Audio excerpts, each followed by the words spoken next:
সবাইকে স্বাগত জানাচ্ছি নিউজ 24 এর নিয়মিত আয়োজন চট্টগ্রাম প্রতিদিন সংবাদে। পুরো আয়োজনে আপনাদের সঙ্গে আছি আমি আসিফ টিপু। চট্টগ্রামের 16 আসনে শক্ত প্রতিদ্বন্দ্বিতায় মুখোমুখি বিএনপি ও জামায়াত জোট। সকাল থেকে উৎসবমুখর পরিবেশে প্রার্থীরা নেমে পড়েছেন প্রচারণায়, চালাচ্ছেন গণসংযোগ, দিচ্ছেন নানা প্রতিশ্রুতি।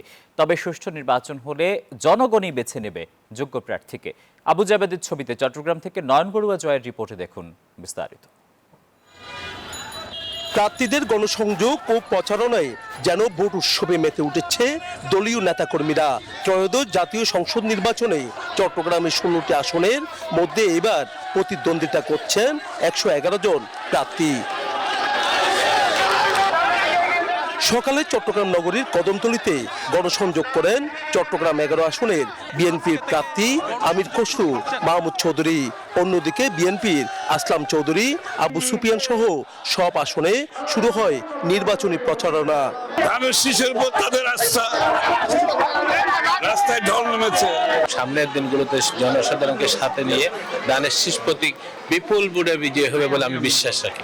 আইন কানুন আচরণবিধি মেনে আমরা নির্বাচনী কার্যক্রম চালাবো। এইদিকে বিএনপির বড় প্রতিদ্বন্দ্বী জামায়াতের প্রার্থী শামসুজ্জামান হেলালিও সহ অন্যরাও নেমে পড়েছেন গণসংযোগে। এমন একটি সুন্দর সমাজ আমরা গড়তে চাই যে সমাজের মধ্যে মাদক থাকবে না, কিশোর গ্যাং থাকবে না। তবে ভোটাররা চান সুষ্ঠু নির্বাচন।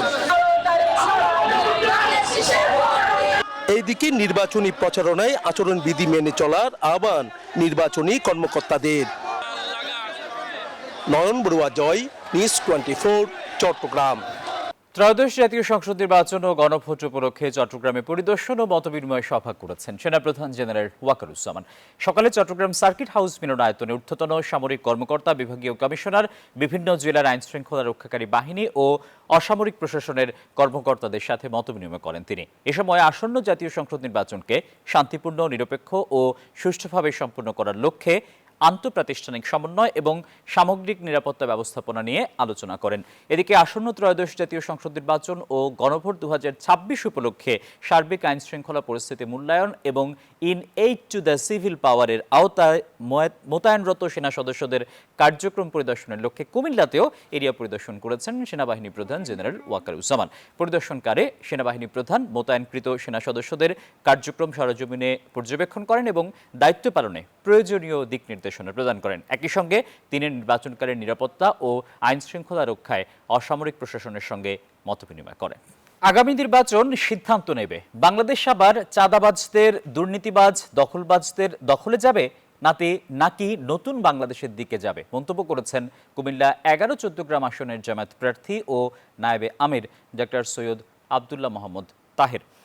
বৃহস্পতিবার সকালে নির্বাচনী সমাবেশে অংশ নিয়ে এসব কথা বলেন তিনি। এ সময় উপস্থিত ছিলেন জামায়াতে ইসলামের কেন্দ্রীয় মজলিস শুরা সদস্য, সাবেক জেলা আমির আব্দুস সাত্তার, উপজেলা জামায়াতের আমির মোহাম্মদ মাহফুজুর রহমান সহ অন্যান্য নেতৃবৃন্দ।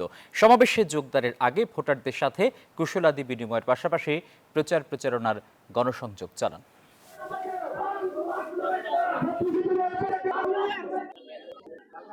দর্শক, হবিগঞ্জে নির্বাচনী সমাবেশে বক্তব্য রাখছেন বিএনপির চেয়ারম্যান তারেক রহমান। আমরা সরাসরি যুক্ত হচ্ছি তার বক্তব্যে। এই রাস্তার অবস্থা দেখলে বোঝা যায় যে এই এলাকার মানুষের চলাফেরা করতে কি কষ্ট। এই মহাসড়কের অবস্থা যদি এমন হয় তাহলে গ্রামগঞ্জের ভিতরের সড়কের কি অবস্থা।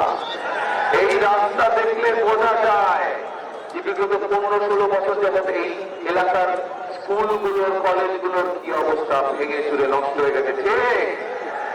এই রাস্তা দেখলে বোঝা যায় যে এই এলাকার হাসপাতালগুলোর কি অবস্থা, মানুষ সেবা পায় না। কি বললাম? ঠিক কথা বলেছি। তাহলে এই যে এই অবস্থার পরিবর্তন করতে হবে, তাই তো নাকি?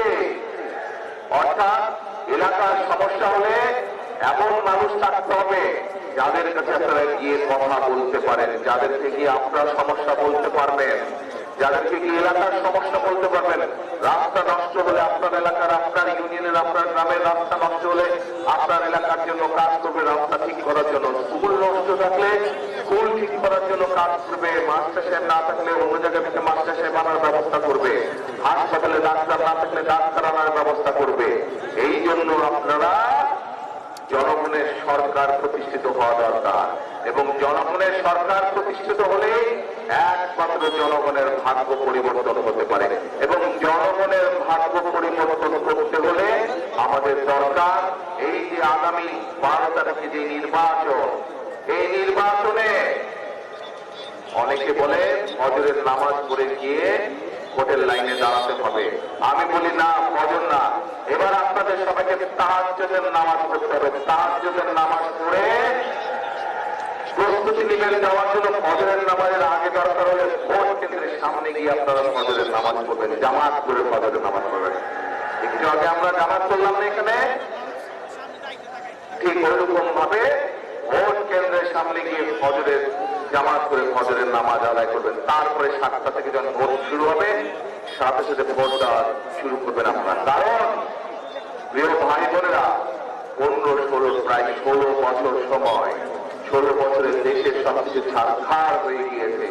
আমরা দেখেছি আমাদের প্রত্যেকটি রাষ্ট্রের প্রত্যেকটি প্রতিষ্ঠানকে নষ্ট করে দেওয়া হয়েছে। আমরা দেখেছি কিভাবে দুর্নীতির মাধ্যমে দেশ থেকে জনগণের অর্থ সম্পদ লুটপাট করে পাচার করে দেওয়া হয়েছে। এই দুর্নীতিকে যদি বন্ধ করতে হয় তাহলে জনগণকে সজাগ হতে হবে। এই দুর্নীতিকে যদি কন্ট্রোল করতে হয়, এই দুর্নীতিকে যদি দমন করতে হয়, এই দুর্নীতি থেকে যদি এই দুর্নীতির করার গ্রাস থেকে যদি দেশকে রক্ষা করতে হয় তাহলে জনগণকে এগিয়ে আসতে হবে। ঠিক? দেশটা কার? কারো ব্যক্তি সম্পত্তি না, কার এই দেশ? জনগণের দেশ। অর্থাৎ আপনারা যারা সামনে যে হাজার হাজার মানুষ চারিদিকে, আপনারা হচ্ছেন এই দেশের মালিক। আরে আপনাদেরকে এই সিদ্ধান্ত নিতে হবে আপনারা কিভাবে আগামী দিনে দেশ পরিচালনা করতে চান এবং ভোটের মাধ্যমে সেই সিদ্ধান্ত আপনাদেরকে দিতে হবে। প্রিয় ভাই বোনেরা, এই যে দেখেন মঞ্চে আমার হাতের ডান দিকে কতগুলো মানুষ বসে আছে দেখতে পাচ্ছেন? এরা কারা? এরা হচ্ছে গত 15 বছর ধরে যে মানুষকে অত্যাচারিত হয়েছে, যে মানুষকে গুম করা হয়েছে, গত 2024 কার্ডে ছিল এখনকার আয়োজন। এতক্ষণ আমাদের সঙ্গে থাকায় সবাইকে ধন্যবাদ।